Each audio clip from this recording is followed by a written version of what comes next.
Gamers and gentlefolk, hello and welcome back to the channel. I'm going to be your host, The Sound, and I am excited to bring Week 2 action from the Nexus Gaming Series. We're going to be taking a look at Division B East. We'll be seeing Fundamentals take on Daddy Sham's Cat Lounge, a new name for a storied team. Fundamentals, on the other side, bringing a couple newbies into the league, so it's always great to see fresh faces. But Daddy Sham's Cat Lounge has been playing together in some form or fashion since about Season 12, and some of those on that squad have been playing together for far longer, dating all the way back to like Season 7? So they've been around the block a few times. We can take a look at the current standings for the league as we get prepped for Game 1. We can see 1 week in, not too much happened, but Sham's Cat Lounge managed to secure a domination. Fundamentals still looking for their first map win. I actually had the pleasure of playing against Fundamentals last week, and I was impressed. Thought they were an excellent team fighting team, so I'm excited to see how they progress throughout the season. We'll take a look at our battleground selection here as our teams get all settled into the lobby. We had Sham's Cat Lounge win the coin toss and opt for battleground selection. They also chose to ban Battlefield of Eternity and Tomb of the Spider Queen, with Fundamentals banning out Towers of Doom and Sky Temple. So we are headed to Cursed Hollow for Game 1. It's a battleground that really favors globals. Boss control is a very important part of any draft. Having tools like Gust or Tyrael's Holy Ground are really kind of the prime. Barrel from Chen, of course, Wandering Keg. All of these make excellent boss control tools. There are also some soft boss control tools. Notably, Orphea's Eternal Feast comes to mind. It doesn't make anyone leave, but if they stay there, it hurts a lot. So there are many different ways to approach that sort of draft requirement. And I think, based on the scouting that I've done, both teams are comfortable on a handful of different global heroes. So I expect these drafts to reflect that sort of battleground-focused PvE approach. For those of you who have tuned in, it's great to have you, and don't be shy about cheering on your favorite team, whoever they may be. It's always fantastic for teams to be able to go back, watch the VOD, and see that they had fans.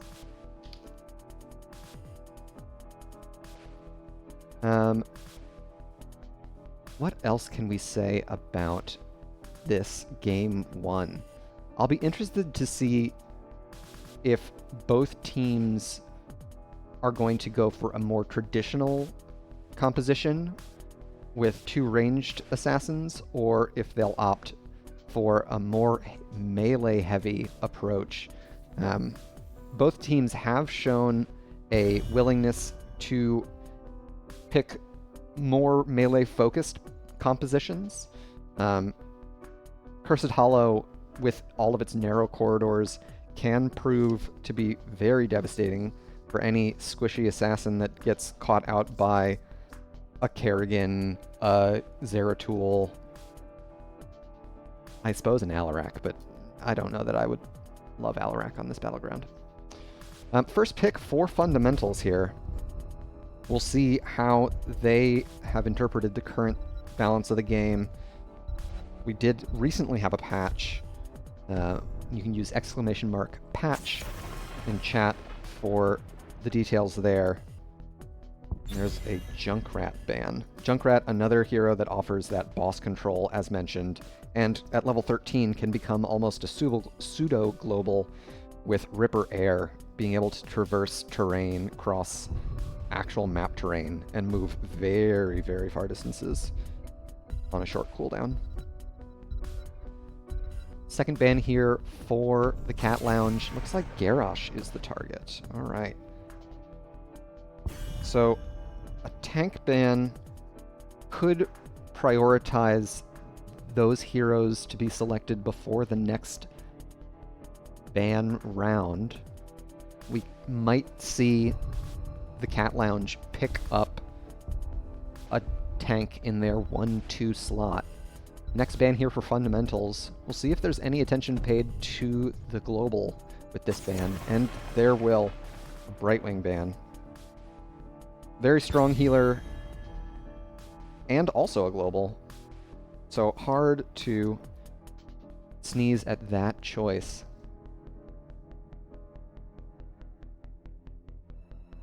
Last ban here for the Cat Lounge. We could see a continued focus on the tank slot, try and force Fundamental's hand to pick early. It's going to be Dahaka instead. So just one global left. One traditional global left, at least. So we'll see how important that is for fundamentals. They could first pick the Falstad here. Of course, they also may have more comfort picks that they prioritize instead. It's going to be Stukov first pick. All right, so locking in their healer. No cleanse on the Stukov, so a CC-heavy composition from the Cat Lounge could prove difficult for Stukov and friends to deal with. We'll see if the Falstad gets picked up in this round from Cat Lounge. It's going to be Blaze Varian instead. Likely a main tank Varian and off-lane Blaze. Of course, technically, Varian could be an off-laner if he opts for either Smash or Twin Blades. Not the most common pick to see, but I won't put any picks past any of these teams. There's ETC and KT.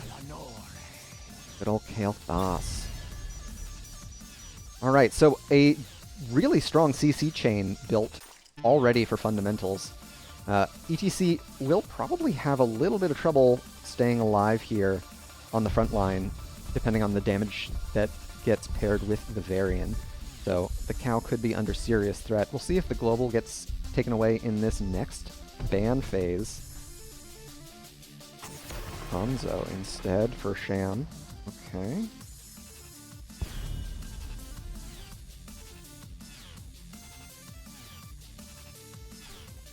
I have been harping on the globals, and it's just because it's on my mind, but ETC is one of the pseudo globals after 10 with Stage Dive. So, you know, depending on how funky people want to get, lots of folks don't like passing up Mosh Pit, but being able to dive in from across the battleground can be very powerful. Tyrande ban, a solid choice, pairs very well with Varian. And Kurama on Daddy Sham's Cat Lounge is somewhat of a specialist, very strong hero for that player. We'll see our next two picks. We still need a healer and two... Okay, a little Greymane Anduin. Greymane offering excellent boss HP burn. Anduin some follow-up CC for his father, Varian, the Ren family, working well together. Last two picks here for fundamentals. They need an offlaner, and they've got one more flex pick here. We'll see if they've got anything hidden up their sleeves in these last two picks. Leoric and Tychus. Leoric and Tychus both bringing a lot of percent damage. Varian can dodge most of Tychus's percent damage with his baseline parry. We'll see what the last pick is here for the Cat Lounge. We still have the global available. Of course, we've got other melee options available.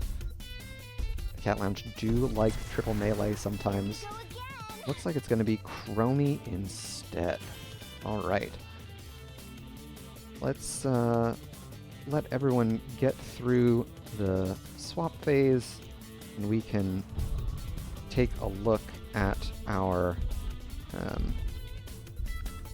drafts as our teams get set for game one. So on the side of fundamentals, the Stukov, ETC, Kael'thas, Tychus. That's a lot of single target blow up potential. On the other side, Varian pretty sturdy on the front line. Anduin with Leap of Faith will be able to save one target if that's all they're able to catch. They'll have to be mindful of the Entomb, however, as well as Slowing Sands from Chromie. I'd expect it to be Slowing Sands, although Loop is totally viable into the cleanseless support of Stukov, so it could be either heroic, it could go either way here for game one. So let's get into it and see how our teams fare as we approach the first game in the series. We can introduce our teams. Here on the left, we've got Fundamentals. Stixa playing Tychus, Kina on Stukov, It Wasn't Me on Leoric, Rock Ripper 21 on Kael'thas, and Ronin on ETC. To the right in red, Daddy Sham's Cat Lounge. Sir Noel playing Varian, Krinivast on Blaze, Sailor Twift on Chromie, Michelin on Greymane, and Kurama playing Anduin. As we get into our first wave of the game, we can take a look at our level 1 talents. We've got Deep Breathing for Chromie. Sailor Twift looking to get those W stacks. On the other side, we've got Rock Ripper looking for globes, as well as Ronin, both with Prog Rock and Mana Addict. Fundamentals playing this first wave very cautiously. A good slide onto Noble will draw the Leap of Faith from Kurama. So that is a cleanse claimed, and both globes for Fundamentals. Not a bad start. We've got a 4-hero rotation to the bot lane. I don't know if Krinivast saw any of this. They've got 3 showing now, so Blaze is going to play it safe. Up in top, we've got Sailor Twift going up against It Wasn't Me, and a very fast clear on mid lane from the Cat Lounge, as well as Greymane and Anduin heading towards their Bruiser. Noble a little too far out in lane, and so Varian will be claimed as First Blood. Fundamentals making sure that that sort of lane aggression gets answered. Of course, it has cost them a fair bit of damage here on the top wall. Sailor Twift pushing that minion wave in while this Bruiser camp gets taken. On the other side, Fundamentals have started on their own.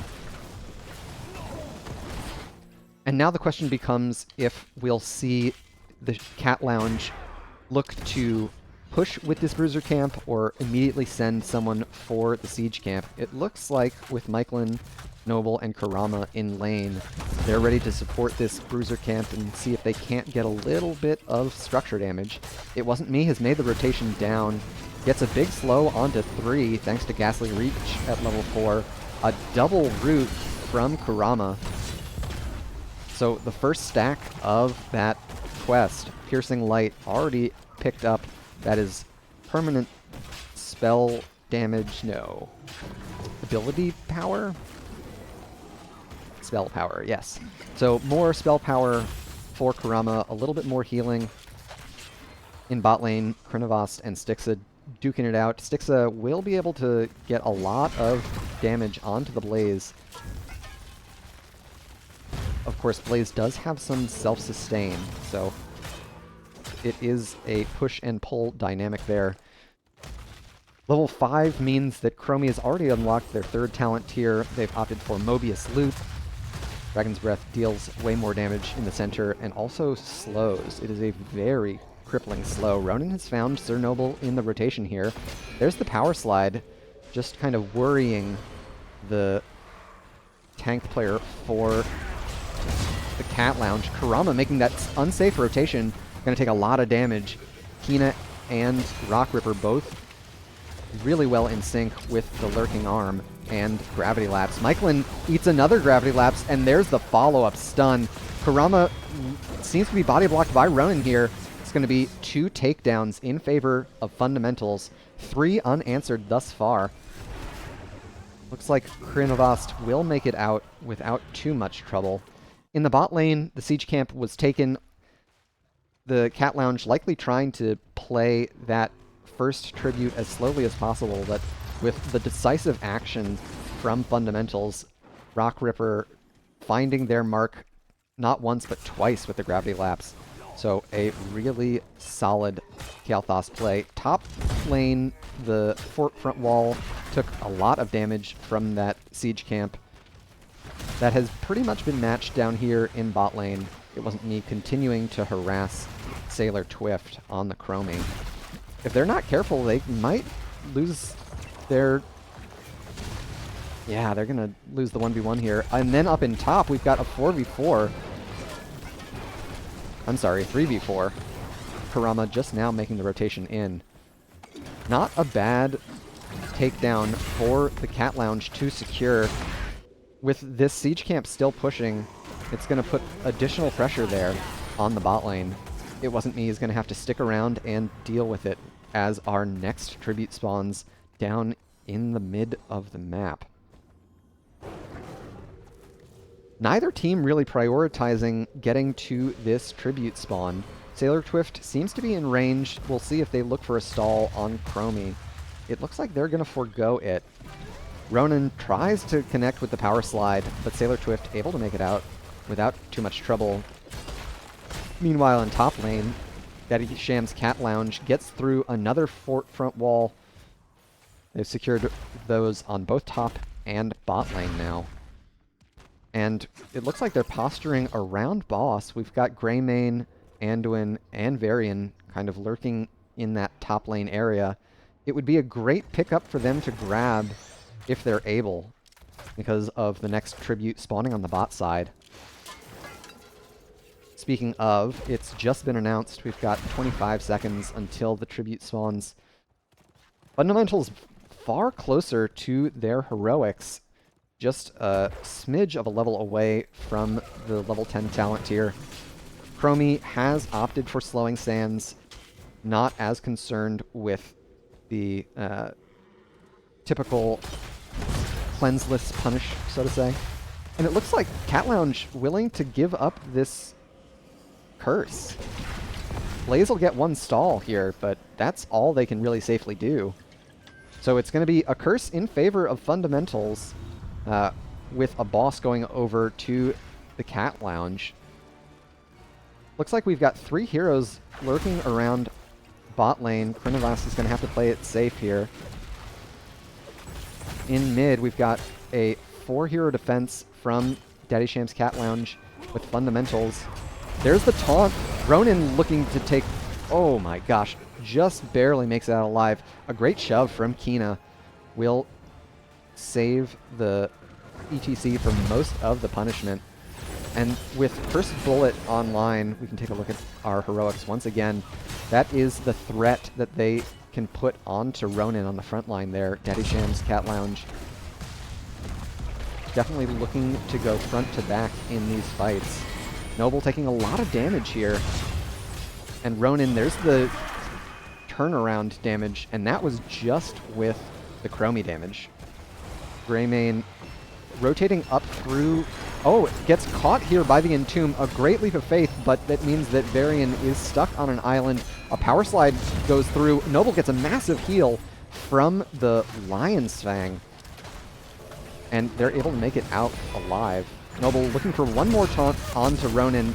A lot of damage, a commitment of the Cursed Bullet as well.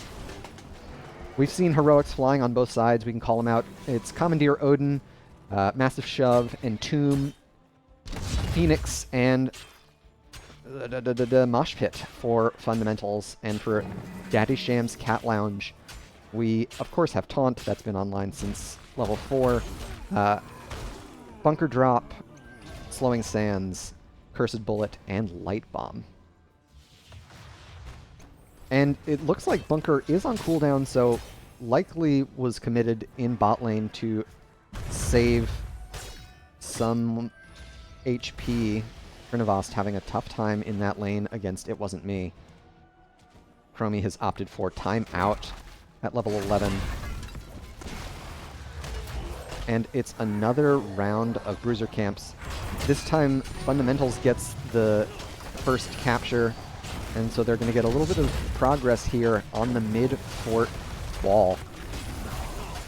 I don't believe I expressly said it, but top fort did go down during that curse, and they've got a siege camp rolling through it right now, so eventually the Cat Lounge is going to have to respond to that top lane pressure. 4 hero commitment from both sides. Level 13 is now online for fundamentals. We've got Spray and Pray from Stixa at level 13. So, is that the slow or the increased damage? Yes, it is the slow. From Q, so a little bit of CC for Tychus as well. It Wasn't Me on Leoric opting for Unyielding Despair. So a life drain focused build. Drain life, rather. Sailor Twift will look for the channel here, but they're not going to get it. A grenade from Stixa will get the interrupt. Ronin alone here. There's the taunt.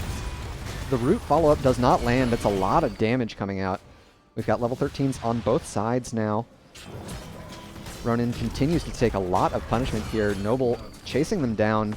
They've applied that anti-heal. A huge stun from Chronivast on the bot side. It Wasn't Me able to get the escape with the Spooky Walk, Spectral Walk. I actually don't know what it's called. Another taunt from Noble finds Ronin. There's the shove and the bunker drop. Fundamentals have taken a lot of punishment here.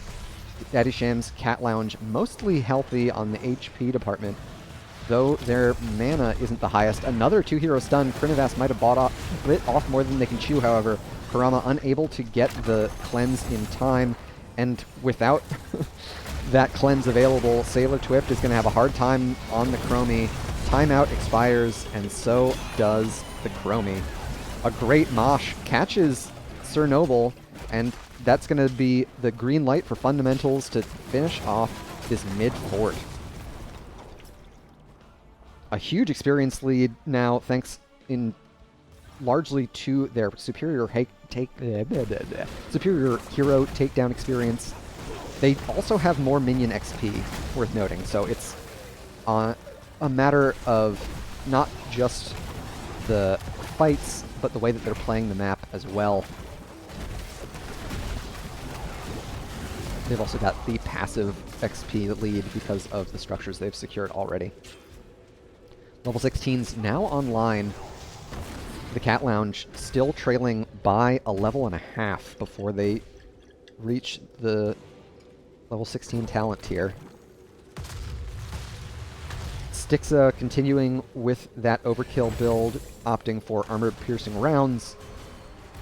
It Wasn't Me on Leoric doing the same with their W-based build, opting for Crushing Hope. A big chunk of percent damage if the full drain life is channeled. The Cat Lounge is able to secure their bot fort. It will live at least a bit longer. We'll see if Rock Ripper and Stixa want to stick around and finish it off. Ronin is just going to step up and tank this. They've got armor from their trait, and they're happy to just finish off that fort, get the periodic catapult pressure, and Michelin has started up on the boss. With the heavy commitment of fundamentals to bot lane, it's not the worst time to start the boss. We'll see if they're able to finish it before Fundamentals makes the rotation, if they even attempt it. It wasn't me, makes it in. They're probably going to pay for it. Yeah, that's an easy takedown on Leoric. They'll be back very soon. They're getting some trait value. And they were also able to get through the top fort, so this boss is headed directly towards a keep. There's the shove from Noble. Kina caught in the slowing sands now. Ronin, oh, if they got that rotation in, Krinivast does not connect with the jet propulsion, and they may be in trouble here. They'll drop the bunker. Ronin still has power slide available. Krinivast continues to take a lot of damage here. Kurama, playing it safe, uses the leap of faith to get them out of the worst of their troubles, which gives Fundamentals the room they need to clean up this boss in top lane. Cat Lounge finds Stixa. Oh my gosh, no one was warding the bush. An immediate takedown on the Tychus. A great rotation from Cat Lounge. They still had control of the top left watchtower, and so they were able to sneak through the bush around the Siege Giants and get that takedown. We'll see if they stick around for some siege. Looks like they're going to play for Curse instead, with the next trib spawning once again in mid lane.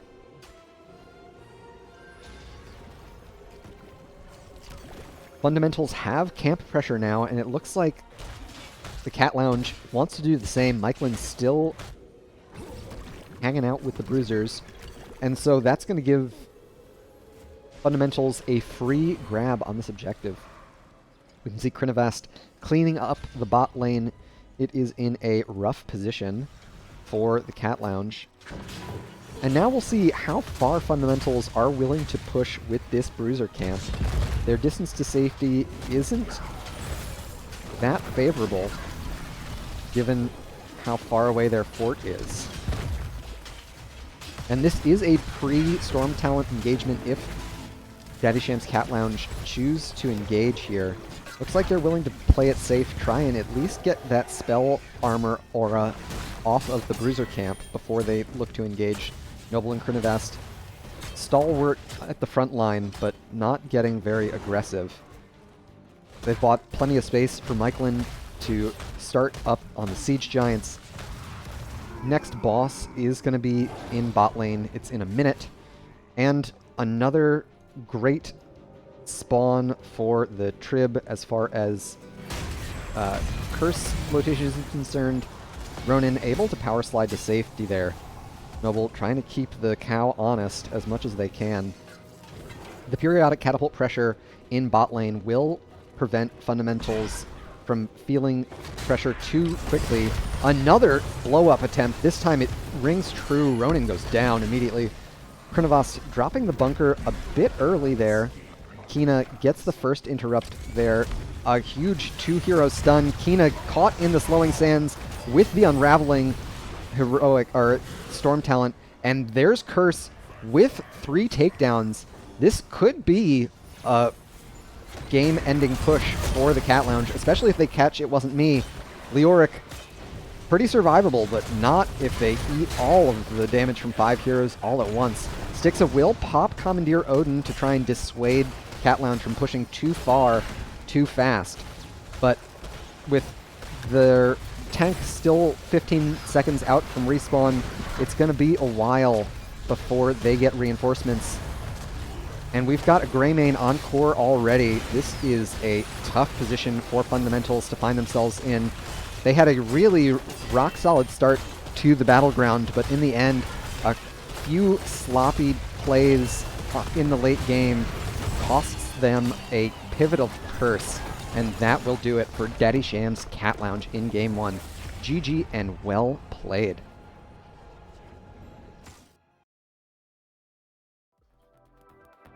A strong showing from both sides. Daddy Sham's Cat Lounge looking a little bit lost around the battleground in the first few objective phases, giving up a curse more or less for free, but it doesn't show on the scoreboard, of course. They were able to win some pivotal team fights in the late game to secure the final curse and push immediately to the core of Fundamentals. Very well played to the away team. Let's take a look at our post-game stats here. Please. Please. Where'd you go? There it is. Okay. So we can see Tychus, Stixa able to get the most hero damage, but as far as takedowns are concerned, Daddy Sham's Cat Lounge able to just squeak ahead with 7. The takedown count very low, very disciplined play from both sides. Krinovost on Blaze contributing far more experience than It Wasn't Me on Leoric. Checking in on our talent builds. We've got nothing out of the ordinary. We called it out in the last fight there, but unraveling from Chromie, that spell armor shred was really punishing when they caught the Stukov there. Hunter's Blunderbuss for Greymane would have made it very difficult for Fundamentals to defend their core if they had been up to do so. Unfortunately, those takedowns happened a little too late in the game for them to respawn in time. So a solid showing from both sides. It wasn't necessarily one team winning more than the other. It was more about when they were winning that made the difference. So we can take a look at our battleground selection as we get ready for our second game of the series. This is the first time that Fundamentals has the option between hero selection and battleground selection, so we'll see if they prioritize getting a pivotal hero for them. We saw the first pick Stukov from Kina in game 1, and I'll say that the Stukov play looked very strong. So it could very well be that they know, based on their scouting, I can't say I do, but their scouting may tell them that Kurama shouldn't get a hold of Stukov, and so it is both a strong pick for them and a reasonable deny as well. So that might be how it goes if they're looking at opting for first hero selection. If, however, they're opting for battleground selection, I'm interested to see that both Braxis Holdout and Dragonshire are up. Those battlegrounds can be more dual focused for the off lane. Certainly in Storm League, it rings true, but in an organized setting, they can also be very rotation heavy. It's all about getting a stronger advantage in one lane than your opponent gets in the opposite lane. So seeing rotational heroes definitely changes the flow of the battleground in an organized setting when you can coordinate those rotations through comms. For anyone who tuned in midway through Game 1, welcome. It's a pleasure to have you. We are seeing Fundamentals take on Daddy Sham's Cat Lounge in a best of 3 here in Div B East. Cat Lounge off to a strong start in Game 1. Or, I suppose, they didn't start Game 1 with the strongest start, but they were able to secure it in the end. And it looks like we have a lobby forming up shortly. Let me just see who chose the battleground.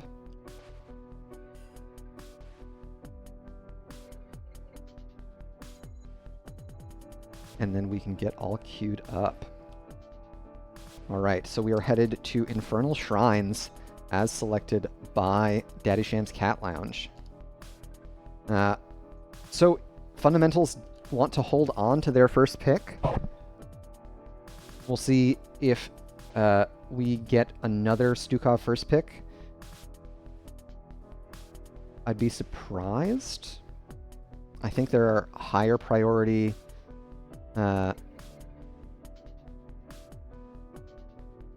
offlaners in particular come to mind for this battleground, but it very well may be that neither team plays Hogger.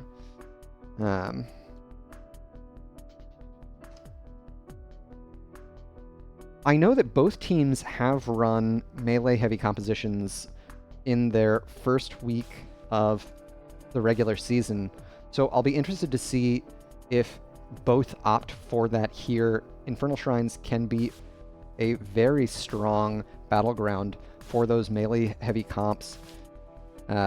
Because of the nature of the objective, it can incentivize heroes with staying power and heroes with aggressive short-range options, and melee assassins can fill both of those slots and roles. All right, let's get into the draft here for Game 2 on Infernal Shrines. So last game we saw Junkrat and Brightwing bans in the first slot. Junkrat would be another solid ban for Infernal Shrines. Their ability to poke the objective safely can be very frustrating if Fundamentals is interested in going that more melee-heavy route for their composition.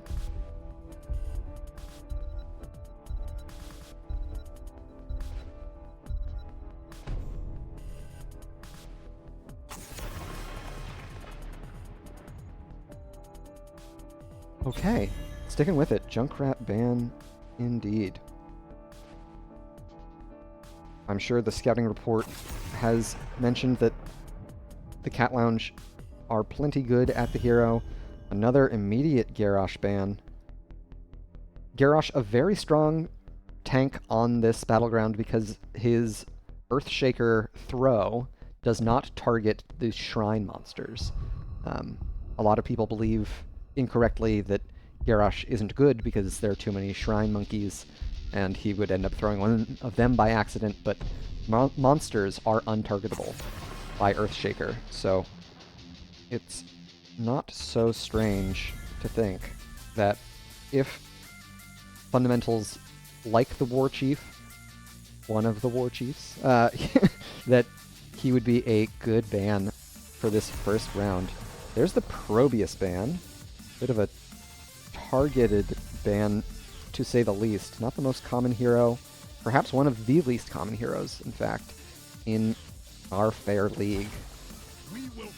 There's the Varian first pick. Alright, we'll see how Sham's Cat Lounge respond.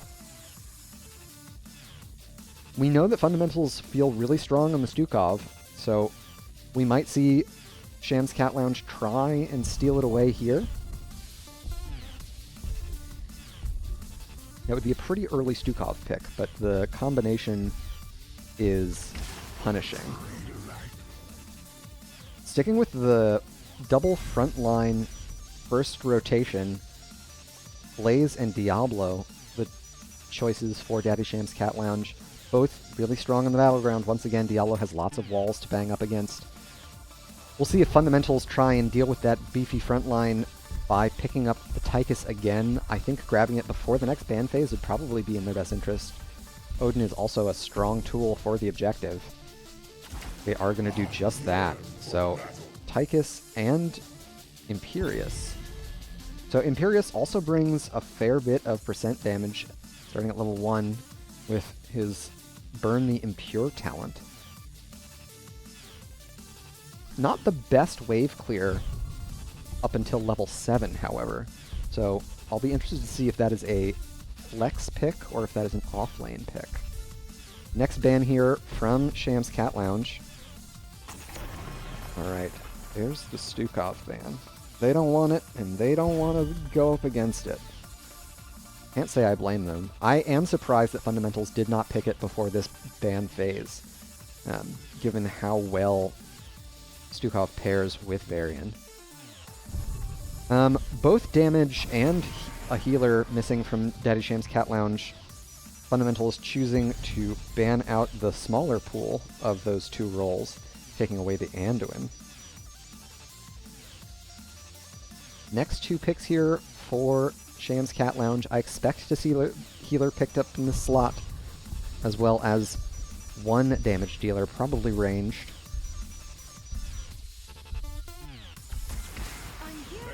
Okay. Jaina, Malfurion. Malfurion, not the most common support, but definitely a strong support. Very difficult to play well, I believe, but I have no doubt that Kurama will be an excellent pilot. Last two picks are for fundamentals. They could opt for more front-to-back tools. They need to pick a healer with some save mechanic if the Diablo is to be dealt with. Brightwing and Zool. Alright, so it is a Flex Imperius. They are sticking to their triple frontline composition. We'll see how Sham's Cat Lounge respond here with their last pick. If they want to fight fire with a melee pickup, or if they want to keep fundamentals at bay with a ranged choice instead.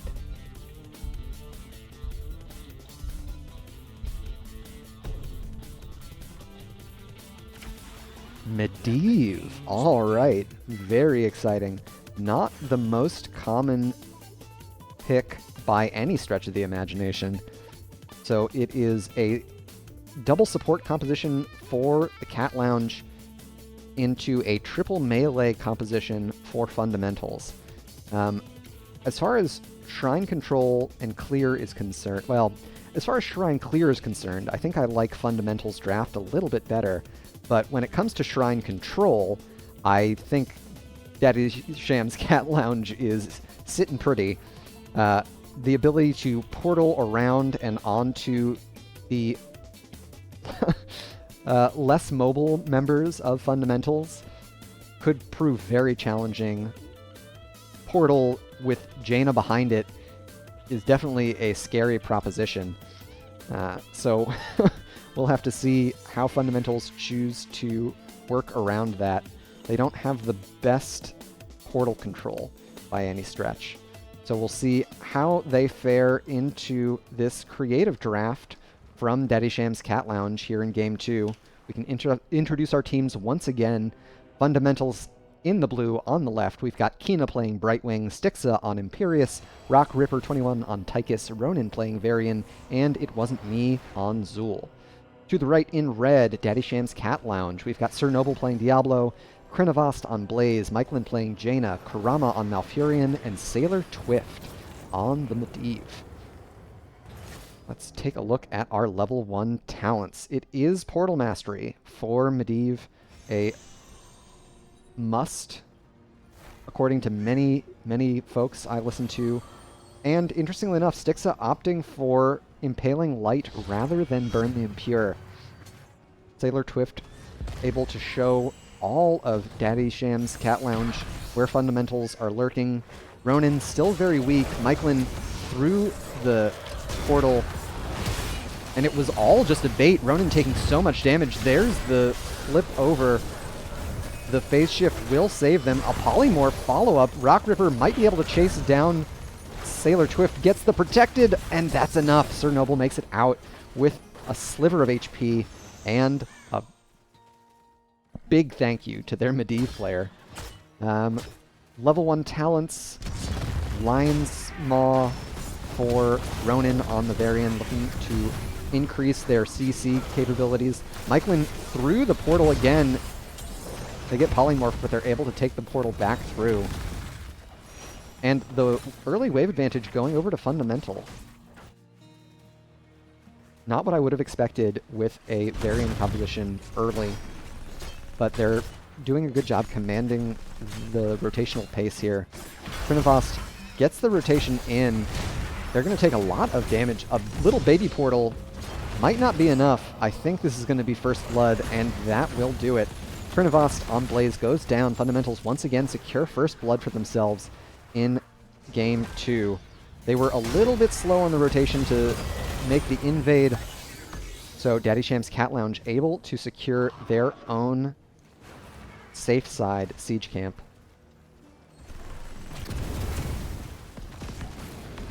They're just around the corner from their level 4s, which will be a big power spike for them. Ronin picking up Taunt with this talent tier. I would be shocked if it were any other flavor of Varian. And there we see the shield come out. Ronin is indeed a big boy now. On the other side, what do we have? We've got, a Q base build. Sacrificial Soul for Diablo. A huge stun onto 2. The portal goes in the other direction, but Stixa eats the overpower and the shadow charge. Looks like they're able to make it out to safety. And the bot siege camp went in Fundamental's favor as well. They're going to be able to secure this mid camp as well, which is a decent bit of off-lane pressure, as the next objective, first objective I should say, is spawning here in top lane. It is an Arcane Punisher. Neither team finding the opportunity to take their top lane Bruiser camp. Looks like there's a big fight down here in mid lane. Oh my gosh, Michelin taking so much damage. Cernoble able to peel successfully there. Michelin will have to take a trip home to the Hall of Storms to get some more of their resources. Stixa looking for the Impale onto Krinovost. They're able to escape. Where are we at with Master's Touch? 24 out of the 40 required for the baseline Medivh quest. Level 7's just around the corner for Fundamentals. That's thanks to both their hero takedown experience and their mercenary experience advantage. So with the heroic from Varian online already and level 7's just around the corner, Daddy Sham's Cat Lounge are going to play this first objective very safe. Pleased to just set up for an easy defense of this Arcane Punisher in top lane. Krinovost on Blaze, tending to the map as the rest of his team gets situated. They've got a great composition for pulling the Punisher over the wall. Cernoble able to take that jump without too much trouble. Level 7's on both sides now. We've got Diabolical Momentum for Cernoble, so we're going to see a lot more CC out of the Diablo than might be expected. Stixa doubling down on their spear. Solarian Spear. Gosh, I'd never know what the Q is called. Either way, Flash of Anger, Celestial Charge now grants them a shield as well as some AoE damage. Sailor Twift threatening the invade here. Cernoble is in range. Stixa able to stall the rotation in. There's a great taunt. Cernoble taking so much damage here. Another stun from Stixa. And a late invade does not go their way. Daddy Sham's Cat Lounge definitely still struggling here in the early game. Krinovost in a great deal of trouble. There's the root and the follow-up Celestial Charge, but Sailor Twift is in range for the protection. Up to 33 stacks on their baseline quest here. Doing a good job just letting all of the Cat Lounge know. Stixa goes over the wall. Noble finishing off their baseline quest here. Stixa taking so much damage. They're going to draw the phase shift from Kina. And that is a completion on the Master's Touch for Sailor Twift. They don't have to play as safely now. It is also a big damage power spike for them. Yeah, increased damage by 75 and cooldown reduced. So they're able to pump out those Arcane Rifts at an even higher rate now. The experience gap has narrowed considerably. Minion experience heavily in favor of Daddy Sham's Cat Lounge now. And so both teams likely to achieve their heroics around the same time in just 2 shakes. We can take a look at them now. Anything out of the ordinary? Nothing too strange. It is Ring of Frost for Jaina. Leyline Seal. Stixa finds the Diablo.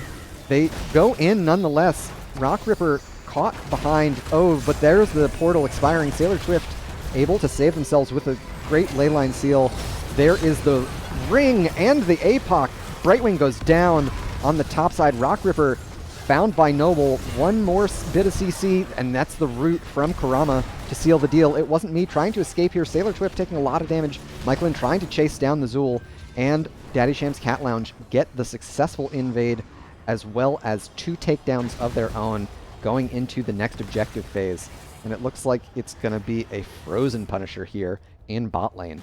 So a very powerful push potential for Daddy Sham's Cat Lounge. I think they're going to need to prioritize getting these objectives to secure their push. Jaina and Medivh not very well known for their ability to chew through structures at a high pace. So a Punisher would be very helpful for them. Noble gets the overpower into the Shadow Charge. There's a protection from Sailor Twift. They're playing a little slow. Michelin already finishing off their improved ice block. Stixa eats a lot of damage, but Sailor Twift portal deep a little bit too ambitious, I think. It wasn't me. Onto the shrine already. They're looking for a lot of damage. Leyline seal onto 5. There's the Ring of Frost follow-up. 2 quick takedowns. Stixa pops the Angelic Armaments, but Noble is right there to finish them off with another Shadow Charge. Thanks to all of the CDR from their level 7 Diabolical Momentum. Sleep en route isn't enough to secure Ronin. These bombastic team fights are really going in favor of Daddy Sham's Cat Lounge. Their synergy on the Leyline ring is really punishing for fundamentals. I don't know if Soothing Mist was available. The AoE cleanse from Brightwing would have come in very handy there. Did they opt for Critical Mist at 7? They did, so it would have been a big heal as well as a negation of the root. Michelin unable to get the portal back, but only Kina was willing to chase from the side of fundamentals.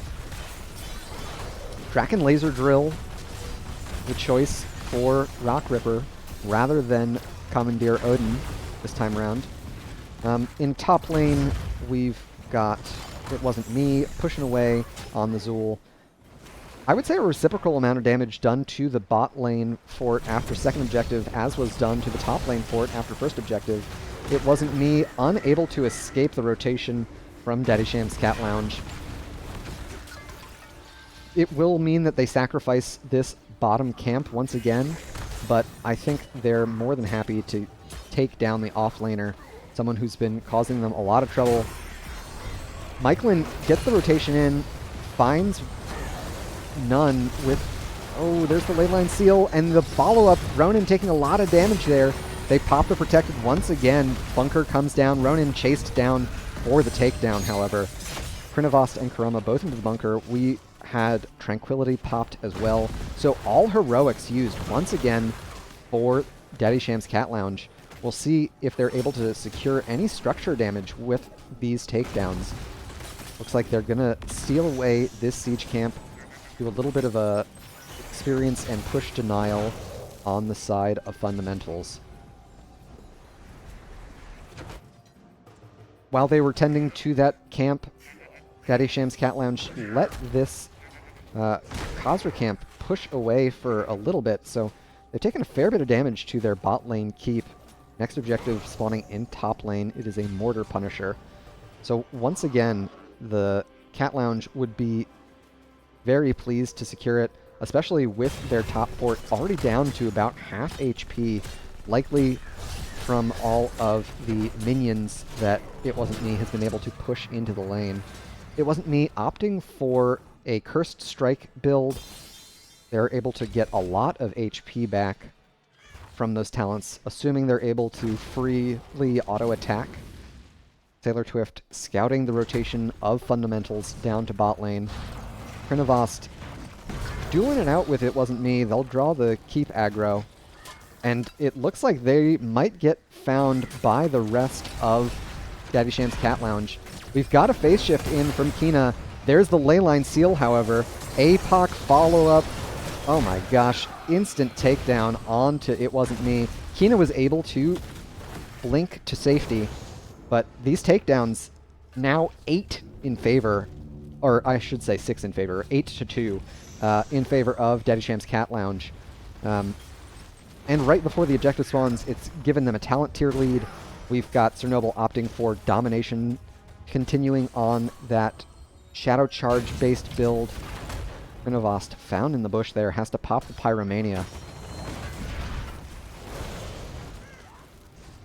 Still about 3/4 of a level away from the level 16 talent tier. Fundamentals might choose to step up for this objective. They do have the global in the form of Kina's Brightwing, so they'll be able to secure a little bit of experience here. Ronin gets the taunt onto Chernobyl, and there's the CC follow-up. Phase shift a little bit early from Kina. Noble has the protection to withstand the angelic armaments here. It wasn't me getting all of that attack speed ramped up thanks to their level 13 Rapid Harvest. Krinovost connects with the jet propulsion. There's the ley line onto one, this time just catching Ronin. Did we opt for Temporal Flux? We did. So this fight definitely not favoring Daddy Sham's Cat Lounge in terms of HP trading. It wasn't me taking a lot of damage. Myclin looking for even more damage onto the front line here. Another ley line seal. Oh, Kina caught in the root, and there's the APOC follow-up. Brightwing will go down. Rock Ripper falling very low. Myclin chasing down. It wasn't me here on the top side. They popped the ice barrier to escape the worst of the fort damage. Excellent body blocks from Noble here. Ronin able to escape nonetheless. Stixa trying to chunk through the HP of the Diablo. They'll succeed in doing so and reset their Black Soulstone quest. This fight has been going on for so long that Stixa has already got a second Angelic Armaments cast. Kurama trying to peel for their Jaina as best they can. Sailor Twift in full retreat with sub 100 HP as well. There's a massive lane of minions that is built up in bot lane, so bot fort could be in trouble. Stixa is completely and very little objective progress for either team. 11 in favor of Fundamentals. They've got 2 on the side of Daddy Sham's Cat Lounge. Ronin taking a lot of damage, but that protected keeps saving them from the worst of it. Myclin trying to connect with the Blizzard, cannot find it. The CC and follow-up has not been super well-timed. Catching none in the Ring of Frost this time. Noble trying to do all the damage they can to the front line here. A huge 3-man Celestial Spear. Another protected will save Krinovost for the time being, but Rock Ripper is laying into them with the trait. Noble does not have full souls yet, so a death here would be a full respawn timer. Myclin completely out of mana. They'll take another Innervate from the Malfurion, but I think that's going to do it for Daddy Sham's Cat Lounge's hopes for securing this next Punisher. Stixa really doing a fantastic job of punishing the clumping that we see out of Daddy Sham's Cat Lounge. It's something that can happen in these double support compositions, and when you're able to add more than one hero to a Celestial Charge, make a little hero shish kebab, that definitely helps your likelihood in winning those team fights. We've got level 16s on both sides. We called some of them out. Celestial Swiftness from Stixa, continuing to lay into that Celestial Charge build, granting them move speed and attack speed. Level 13 doing damage reduction as well, so likely contributing to all of the safety and longevity that Fundamentals have had in these team fights, being able to cut, I believe it's 50% of the damage. Yeah, 50% of the damage out of the entire team of Daddy Sham's Cat Lounge if they are able to land them on the spear. Sham's Cat Lounge still pretty far in the lead towards their Storm talents. They've got all their heroics up. We'll see if Sailor goes for the ley line. They do indeed. They're looking for Ronin here. Noble engages onto the back line while the rest of Daddy Sham's Cat Lounge looks to the front with Ronin. Myclin on the back line finds 2. Keenan taking so much damage here. A big blast onto Rock Ripper. They're able to survive most of it thanks to their level 13 Neo Machine Coating? Not sure. We lose Stixa. Michelin taking a lot of damage. The protected won't be enough. A grenade from Rock Ripper will take out the Jaina. So 2 takedowns for Daddy Sham's Cat Lounge.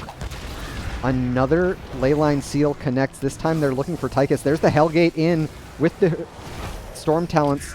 They're going to finish off the takedown. It wasn't me getting chased down by Sir Noble, but by continuing to chase, Daddy Sham's Cat Lounge has left their top keep vulnerable. The Catapult and Bruiser Camp has put a lot of hurt onto this keep, and they don't have their main range damage dealer, so they're unable to put too much pressure onto structures. Top keep ended up going down there, so they were able to get that talent tier benefited fight, but it came at the cost of their structures. We'll see if they're able to levy this advantage any further. We've got camps spawning on the bot half of the map in the next minute or so, and Jaina has rejoined the battleground. Next objective in bot lane, it's going to be an Arcane Punisher, so not the most formidable push. That, of course, coming from the Frozen Punisher. But with how much damage the bot fort of Fundamentals has taken, well, it's not going to take any damage from this minion wave, because it wasn't me as here. I know Noble would definitely want to finish off their Black Soulstone quest before the next large team fight. Sailor Twift trying to threaten with a portal. Level 20s on both sides. What do we have? Fairy Protector, which is applying Pixie Dust to all nearby allies. A really good tech pick into the Ring of Frost combo that we've seen out of Daddy Sham's Cat Lounge. We've also got Impervious, which is another spell shield and an unstoppable. Catches 2, 3 with the ley line. Medivh cheats, and the timing, however, a little bit harder to line up. Oh my gosh, Tychus absolutely explodes. Rock Ripper lasted but 2 seconds. Ronin caught by Noble here. A great body block from Krinivast, and a huge root followed up by the icy flows from Jaina. Good golly, Ronin falling low. There's Kina going down. Late game team fights seem to be Daddy Sham's Cat Lounge. Daddy Sham's Cat Lounge, yes. Their forte. And so those 3 takedowns after an excellent leyline seal from Sailor Twift, using the Storm Talent upgrade and deep cheats to get all of Fundamentals caught in a rough position. Michelin and Kurama following up with all of their damage and follow-up CC as well. A really punishing time to lose these heroes. And I don't believe Tychus was able to get their level 13 off. Neo Steel Coating is a very, very big spell shield. Honestly, it might be an issue of, because everyone has spell shield buttons, they might be overlapping them rather than chaining them. That is very difficult to coordinate across however many heroes with all of those abilities. So that could speak to why they might not be as survivable as we thought they could be in these late game fights. Michelin picking up the siege camp as well to boost the push here in bot lane. Krinivast might have to hearth to tend to top lane. We can see 2 catapults mounting already. It wasn't me much closer to make a rotation for a 5v4.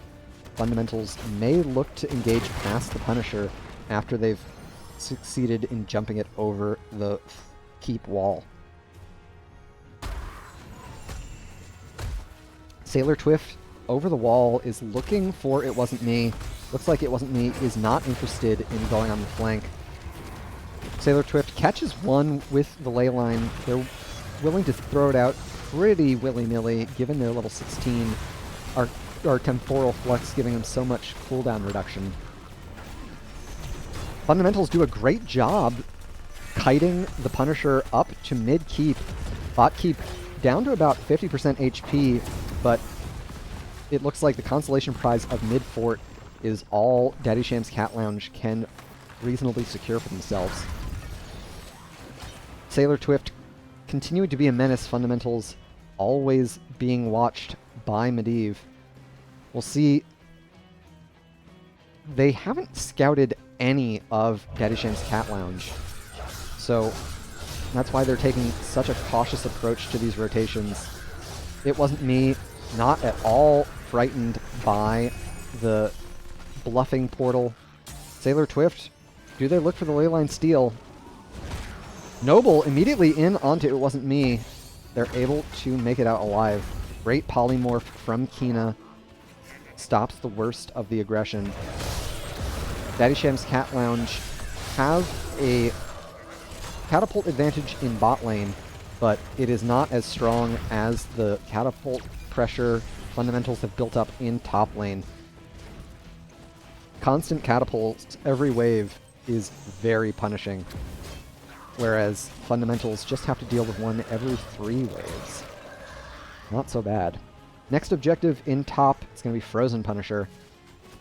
Daddy Sham's Cat Lounge definitely not advantaged in that next objective phase, given that top fort for fundamentals still stands. They've also represented themselves heavily on the top side of the map, so Ronin and friends are going to step up here and start chewing through the bot fort of Daddy Sham's Cat Lounge. Sailor Twift stalling the push here just a bit. The minion wave will take them out, but the stall is no doubt to try and buy time for Sir Noble and friends to get a reciprocal amount of damage on this top fort. Fundamentals are pushing through a keep now, however. At least getting through the wall with relative ease. They've evened out the catapult pressure that they were dealing with in bot lane and taken out the keep wall. And with Kina staying in top lane, they're not going to suffer much of a loss at all. Real great rotations from fundamentals. Some excellent late game decision making, smooth calling,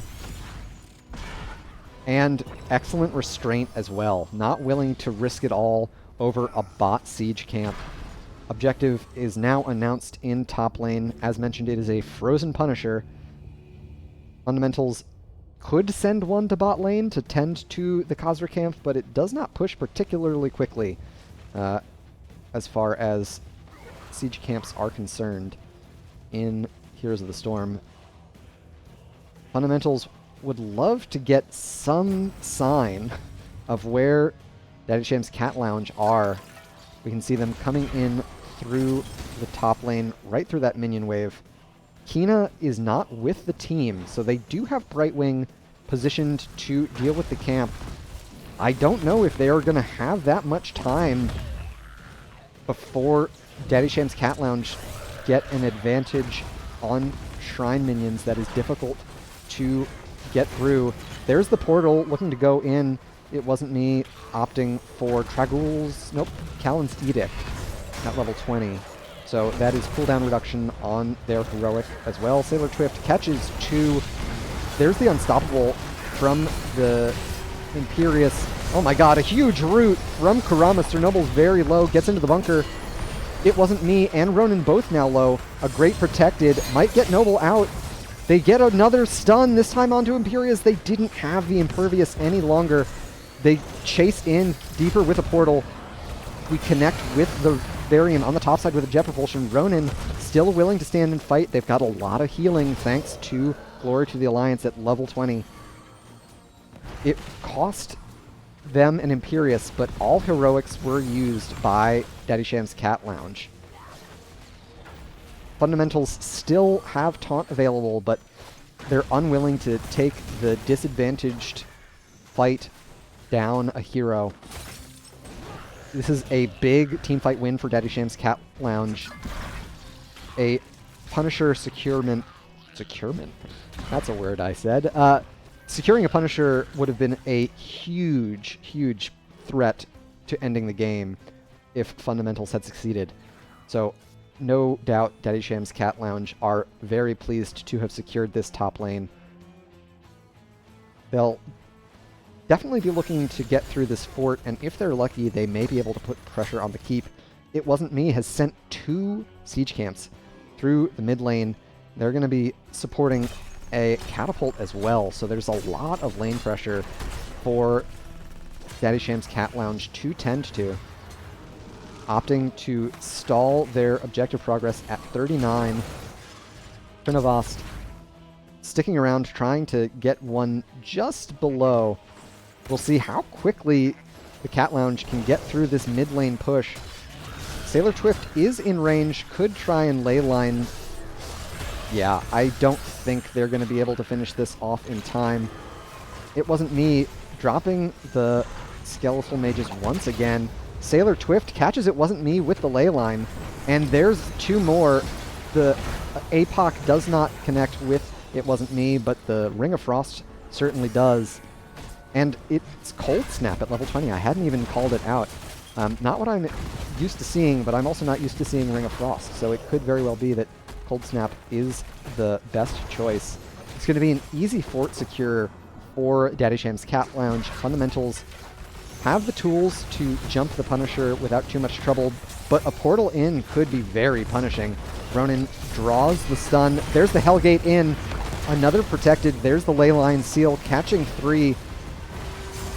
Oh, Ronin continues to take so much punishment. They'll go down. Stixa uses the Angelic Armaments on to John Cena. And there's another jump! Stixa very low. Rock Ripper as well, getting chased down by Michelin.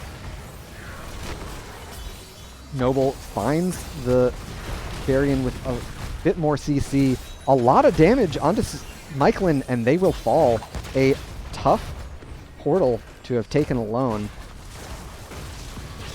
And once again, Daddy Sham's Cat Lounge have lost their main ranged damage here. Krinivast trying to get onto the core with John Cena. Stixa doing all they can to stop the rest of Daddy Sham's Cat Lounge from escaping. Sailor Twift gets another great Medivh cheats ley line. Noble had been mounted, but the polymorph prevented the run. All right. They get through the keep, but unfortunately, Daddy Sham's Cat Lounge are not able to take the core. Fundamentals fans definitely cheering on a heroic defense from our home team. And the lane's now pretty even. Of course, bot fort for Daddy Sham's Cat Lounge is under a fair bit of threat here. Stixa and Rock Ripper getting through this camp. Sailor Twift does not yet have the ley line. They're going to threaten like they do, but Fundamentals willing to hold their ground there. It Wasn't Me and Ronin scouting out and securing the mid lane Khazra camp. While on the backside, Rock Ripper and Stixa do the same. So another double camp push in mid lane, as well as a siege camp for bot lane. Everyone's respawned, everyone is willing to fight. Brightwing, the global presence, definitely coming in clutch here in these late game scenarios. Kina able to stick around and trim some of these catapults while still making it on time to any team fight that might break out. Ronin squad set up to take away this top lane bruiser camp. Sailor Twift lurking around. Looks like they're unwilling to risk it for the biscuit, as they say.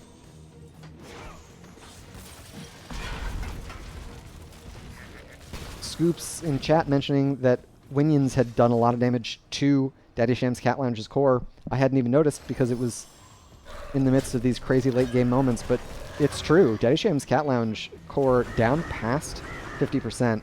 We hear the Raven familiar squawks. It Wasn't Me. Found by the jet propulsion. There's the teleport in. Oh my gosh, the taunt finds Michelin.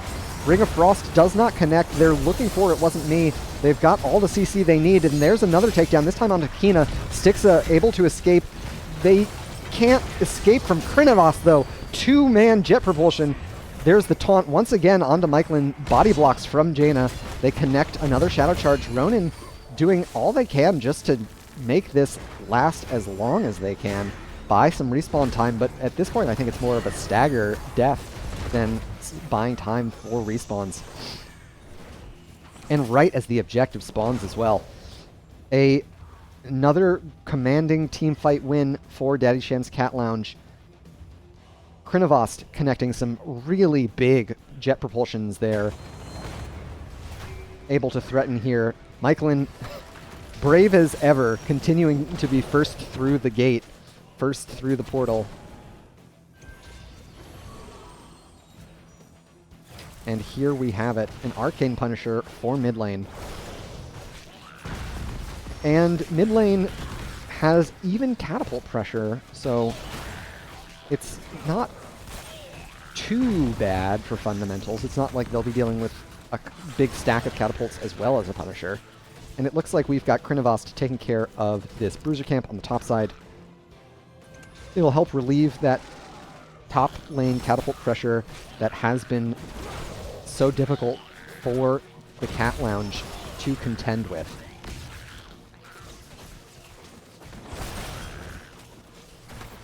I'm curious to see if they do another 39 minion stall. No, they're just going to go straight for the objective grab.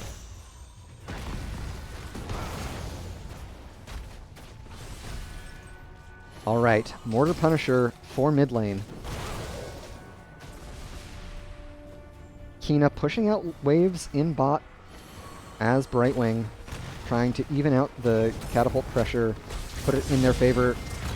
The Hellgate Inn does not connect with Stixa. They pop the Impervious. Oh my god, Leyline catches 3. There's the APOC, untimed, however. Oh my gosh, Krinovost now deep in the thick of it. It wasn't me and Kina both getting chased down by Michelin here. Michelin continuing to chase onto the Brightwing. Icy Veins will secure the kill onto Brightwing. John Cena and top lane catapults are going to finish off the core as well. It is a 2-game sweep for Daddy Sham's Cat Lounge. GG and well played. So there you have it. In the end, a domination. A strong showing in both games for fundamentals. Both game 1 and 2, they got out to an early lead, and it was just after the late game team fights and those late game power spikes where Daddy Sham's Cat Lounge was able to turn it around. And credit to them, they stuck with their guns even as the situations looked kind of dire. We can take a look at our post-game stats. Michelin on the Jaina just hosing out damage at 131, almost 132,000. It wasn't me on Zool putting in good work. Krinovost had a lot more lane pressure to contend with, of course.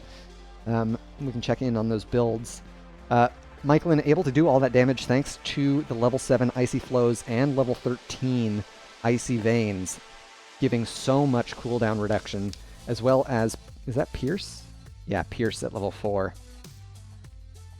Sailor Twift, no slouch, however. Oh, well, oops. We can head to the post-game. Sailor, probably my MVP for that game. Those Medivh ley lines were immaculate. The follow-up from the APOC wasn't always perfectly timed. It's tricky after level 20, but man, those ley lines really were the difference maker in most of those team fights. I'm going to try and wrangle our winning team for an interview here. So we'll see if we're joined by them here shortly. Really well played from Daddy Sham's Cat Lounge to take it in the 2-0. But, hello, give me just 1 second and I can swap over to the interview scene so everyone can hear you. GG, well played. How are you feeling after your domination? Pretty good. That first game felt pretty rocky, and the second game might be like the longest game of the season. So I believe it. I could easily see that being true. I was actually thinking that both games 1 and 2 looked like they were pretty close for the early going of it. Certainly before level 10 in game 2. What are comms like when the games feel a little fraught in the early game, how do you as a team stick through it and keep your heads in the game? I mean, a lot of it just was kind of understanding what we were trying to do in our comp and like acknowledging like we win post 10 or we win late game type thing. If we lost like a fort or something early on, it was just kind of that's okay. We expected it and just kept battling. Awesome. That's great. Yeah, I mean, and it definitely, I'll say for game 2, after 10, very different game. The Leyline APOC ring combination looked very clean, very punishing. Were you guys worried at all about the Brightwing with Soothing Mist kind of foiling that? Were you looking for that cooldown before you went for these engagements, or was that just something that we'll deal with as we reach it? I have no idea. I don't even know if that was a thought that crossed our mind. I think we were just kind of ripping the combo whenever we had it, or we're always kind of looking for it. So, yeah, I don't even think that was a, a thought in anybody's mind. Yeah, fair enough. Fundamentals, I believe, a new team this season, though they have a fair number of veterans on their squad. How did you feel about your opponents? What did you think getting into this match? Did they meet expectations? How'd that go for y'all? Well, they had Kina play tonight, which threw me off. It completely foiled like all the scouting that I had done. So congrats to them for that. So we kind of had to adapt on the fly. I thought they played really well. Stixa and Ronan are both former teammates of mine. 2 different teams, but I've played like 5 seasons with Stixa and at least 1 season with Ronan. So a little bit of a friendly rivalry. That's nice. Yeah, it was good. Always fun to play with the buddies. Yeah. Looking forward to the rest of the season, is there any match that you guys are really looking forward to? What are your hopes looking towards postseason? What can we expect from Daddy Sham's Cat Lounge as the season progresses? Honestly, as far as remaining matches, I don't really know because I'm not a captain this season, so I haven't looked into it too much. Yes, as far same. as what the other teams are. It's a pleasure, right? Yeah, it is. As far as playoffs go, I think the running consensus on the team was we're not making playoffs, and then the other running consensus was we are making playoffs. So I have no idea what the actual plan is. Love it. Schrodinger's could go playoffs. either way right now. Perfect. All right, well, thank you. Oh, go ahead. I said, I guess we'll cross that bridge when we get there. Amen. Sounds good. All right. Thank you for the interview. Before I let you go back to celebrate with the team, any shout outs you want to give? Floor is yours. Yeah. Shout out to that's you. If you know the meme. Yep. If you know, thank you for casting. Really appreciate a cast. Happy to. Shout out to my team. I think everybody played pretty well tonight. Shout out to the other team and my buddies Stixa and Ronan. Good to see you. And we're Daddy Sham's Cat Lounge, so I have to shout out Sham. Of course. And last but not least, you got to give the shout out to Mom. So shout out to Mom. Amen. And to moms everywhere. And yes. Daddy Sham. She's not a mom, but she is Daddy Sham. So. Exactly. Perfect. Well, I'll see you next time, Kurama. Thank you so much. Yep. Take care. Bye. So there you have it. Daddy Sham's Cat Lounge feeling very good after back-to-back dominations in week 1 and 2. Fundamentals, once again, very close series. I had the pleasure of playing against this team for week 1, and I definitely feel like they're just 1 or 2 wrinkles ironed out from being one of the stronger teams in the league. And they brought it to Daddy Sham's Cat Lounge, both games 1 and 2, in the end, unable to find those late game team fight wins. And that's kind of what sealed the deal.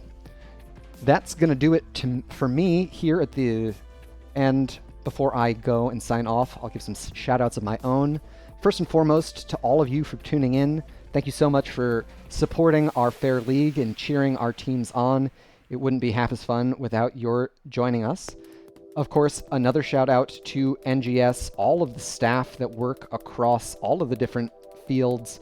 We've got moderators, we've got tech team, we've got event staff, we've got graphics people, we've got casting leadership, we've got so many folks that I don't even know are participating, and they're all doing it completely free, all for the love of the game.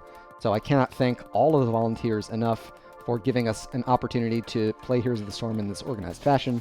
If you want to learn more about joining NGS, if you have not already, then you can head over to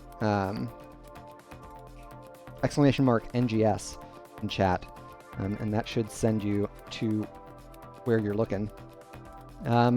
In the meantime, last shout out, of course, to all the artists, musicians, and programmers whose work I feature here on the stream. It wouldn't look or sound anywhere near as good without their contributions. You can find links to all of their work below the channel, as well as in a credit roll here coming up. I strongly recommend you go check them out. They're all open source, Creative Commons licensed things, so if you've heard or seen anything that you like tonight, it could be yours for the very low price of giving people credit. Until next time, everyone, thank you so much for tuning in.